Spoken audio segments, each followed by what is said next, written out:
Hello everyone, this is Kirito. I'm in 287. So most of y'all know I sold my castle and quit, let's see, 8 or 9 months ago.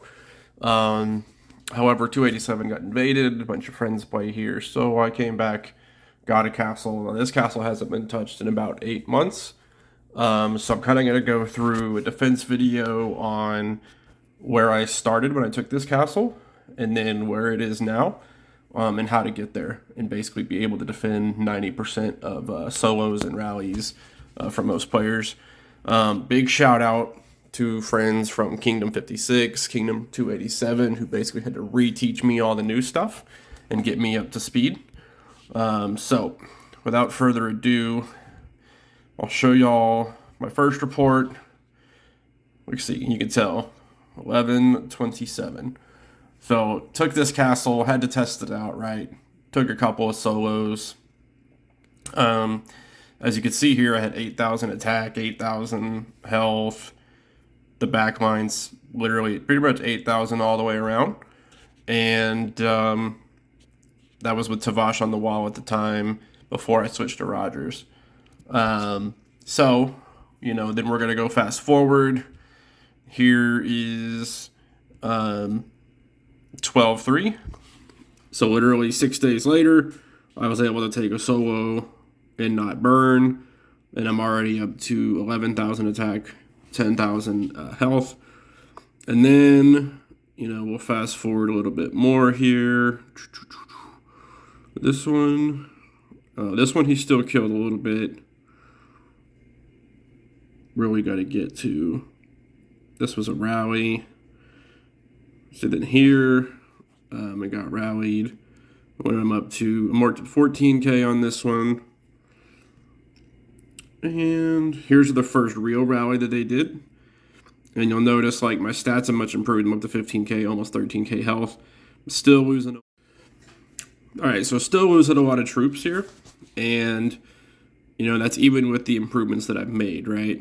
So I'll show y'all basically what we're looking at and what some friends told me. So you're going to notice infantry dies a little bit, but it kills, obviously, playing infantry defense. But when you scroll down, okay, obviously T3s you don't really want to keep in your castle. They just die. Interesting tidbit. T11s. So T11s got nerfed, and pretty much they're kind of like bugged out now. The armaments will not kill anything, and they instant die. They're deleted. I deleted them. They just instantly die. You keep the regular T11s. You can see they have a better kill to death ratio, but the armaments just are useless. Range troops, obviously, against cav rallies, they're just going to die. Melee troops, you could tell, it literally don't die at all. Once again, range troops, just instantly dead. Range troops, instantly dead. Range troops, instantly dead. They're just useless in castle defense. So if you don't play archer, it doesn't help. It doesn't pay to have archers in your castle anymore. It really doesn't. So what I did is, for all T14s, I kept them. They're just not set as defending. Okay, so you're only keeping the melee troops. Both infantries, the dark siege and the dark calves. All the range troops, you just hide them. Okay, you have them for rally joining or whatever you need, but you're hiding them. And then you come here. So you're going to look, I really beefed up the infantry. I made like 30 million paladins. So far, I think I made 15 million dark infantry. And then I'm keeping about 20 million of each shield. T14, T12. I got 20 million T11s, 20 million T10s. I'm working my way up to 100 million T9s. And then I keep some T3s. T1s I'll just delete. They just get made. Cavalry, I deleted all ranged calves. Only keep melee calves. I don't need ranged calves. Even when I attack in cav rallies, I just don't send T12s. You still got your T14s when you need them, and that's it. Archers, all the archers are dead. Archers are dead. That's useless. I'm not using them, so they're gone. And then for siege, same thing. All ranged siege is deleted, with the exception of obviously the archangels, which are hidden, so they don't get attacked. And that's what I did. So basically, Let me go to the next report. I'm going to say it was here. So here's their next rally. After I deleted all their troops, all those things, here's the next rally. I still lost, but obviously you can tell I lost not very many troops. Attack up to almost 16k and health up to 13k. Damage and received damage 500 and 470 are pretty good. So I'm improving, right? The next one also failure, but still only lost 10 million. My hospital's 22. They're not going to get through. And then there's a whole bunch of solos. I was testing things against other troop types, other people. This was a siege rally.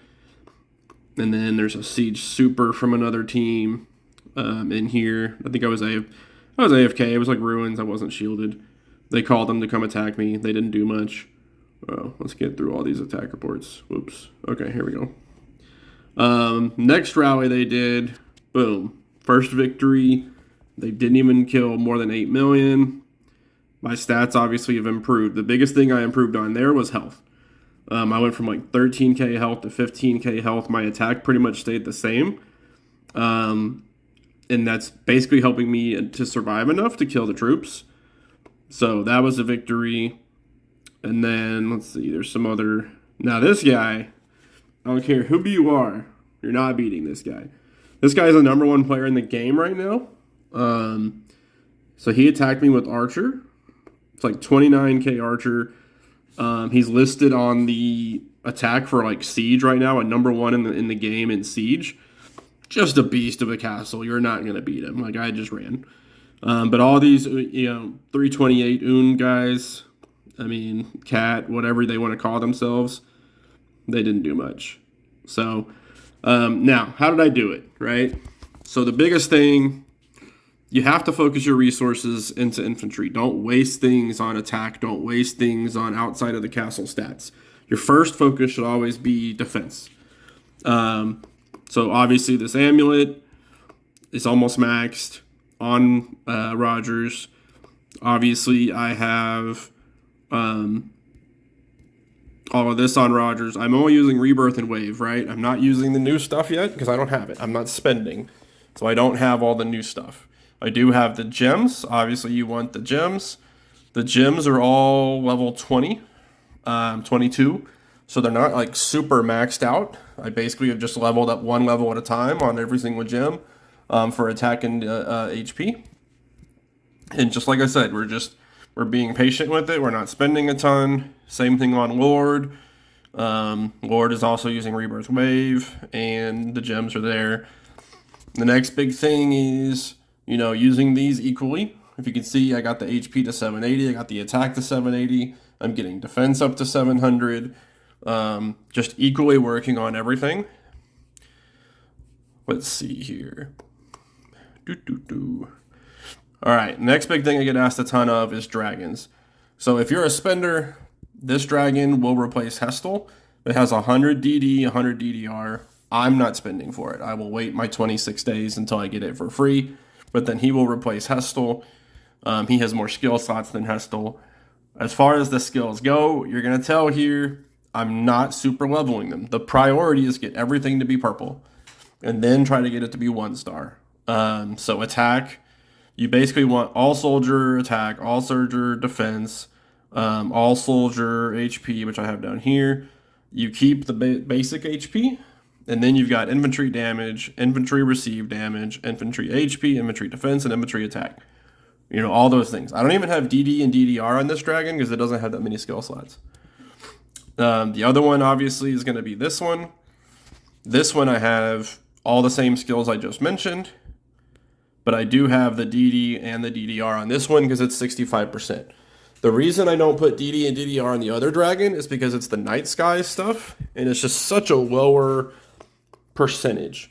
Same thing, I don't use counters on these defense dragons because it's such a lower percent, because it's 3 generations of dragon skills behind. It's still night sky. It's not the swirling. It's not the whatever. It's not purple. It's just so far behind. You can get more stats.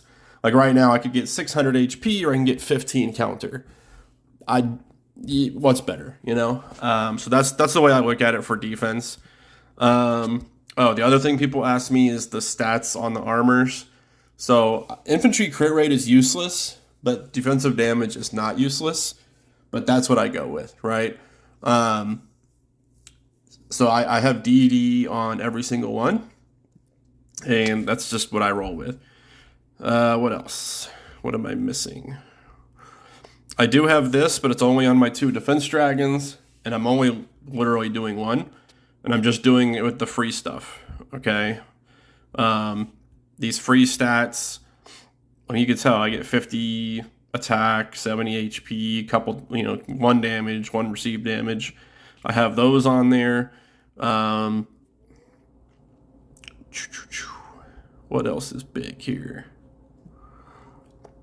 Oh, commanders. People always ask me commanders. So I did a lot of math, and Doobie I use as the infantry commander. He gives 20 basic HP higher than everybody else, which is super good. Obviously, you want the gems because the gem bonuses down here for counter and countered by are really, really good. If you can afford it, once again, just take your time. You can still use the old gems. Cavalry commander, I use Kevin. Kevin is better for defense, but if you're a cavalry player, Ying is better for offense because Ying has slightly more basic HP, but Kevin has better defensive stats. Siege, I use Rose, and Archer, I use Richard, but you can use Dio. I don't have archers in my castle, so I'm too lazy to switch. I haven't switched over. All right, so the last thing I just want to go through is just like, what stats do you need to be able to take this kind of rally? Abogs is a top 50 player. I would probably say top 100. His stats are top 50. I would say he's probably more like top 100 because his sub stats aren't that great. But this is like the bare minimum to take a rally. Now, to take a solo, you can use less stats than this. To take a rally from him, like this is what I have. So I have 16k attack, 15k health, right? It's not a ton. Yes, there's 30k out there, but you don't need it. His stats right here are 23 and 20, and I'm defending him with 15. It's fine. Damage and received damage are super important. My infantry is up to 520, and received is 485. So like that's super important. Basic HP 187, basic attack 289. And then you want to work on counter, right? My counters are actually pretty low, 348 and 362 for Cav. And then the rest of my troops are all, 13k, 12k. You don't have to be super strong. Defensive damage, I'm at 1165. DDR, I'm at 950. This is like 2 weeks ago, so I've massively improved since then. But once again, I was able to defend this. And you're going to see here, yeah, I was reinforced, right? But look, reinforcements didn't kill anything. Reinforcements actually died more than they killed. Like, love them to death. They, were trying to help. But I actually lost more troops in the rally because of reinforcements than if I had taken it solo. And then I'll show you what's killing, right? So, look at these paladins. These paladins are just destroying. T14 Darks just destroying this guy because you buff that damage, because you buff that received damage. All these melee troops, they're all killing something. They're barely dying in the rallies. Obviously, I had T3 here. You can tell if I had not kept the T3, would not have lost 500k troops, right? I've actually started just making them the day I killed them before exile, so I don't even have them in my castle. T9s, once again, very equal ratio there, so still useful. This was before I deleted the T14 armaments, so once again, I would have lost even less if I didn't have those in there in this rally. T3 calves, I had a couple, they just died, obviously. But all these melee calves, you can say they do pretty good. They still get hit, but they do pretty good. And there's no archers to speak of, no range siege to speak of, so there's just nothing to die. So they just don't kill a lot. So all of this to say, guys, defense is just focusing on defense first, not working on offense, not pushing, oh, I want to see 17k cav attack on a campsite, even though I live in a bubble. You work on your defense, you don't have to live in a bubble for those in a war kingdom. Or playing ruins, you don't have to worry about jumping and running. I don't shield in ruins. I welcome people to come hit me because I want to see how I do. Just have to play smart. Get yourself up to a respectable defense stats. It doesn't take a lot of money. I think since I started 2 months ago, 2.5 months ago, whatever it's been, I've probably spent $200. And that's been on a couple of things on globals, a couple of things like the New Year's sale packs, obviously, were like super good, spent a little bit there. But you're able to do this with a little. And this castle didn't remain unused for 9 months. So I just had to spend a little bit to catch up. That's it. Um, anyway, I hope this helps. I hope everybody can take this information and utilize it in their castles. If y'all have questions, please hit me up. I'll probably end up making a follow up because I'm sure I'm forgetting things, but that's it for now. Thank you.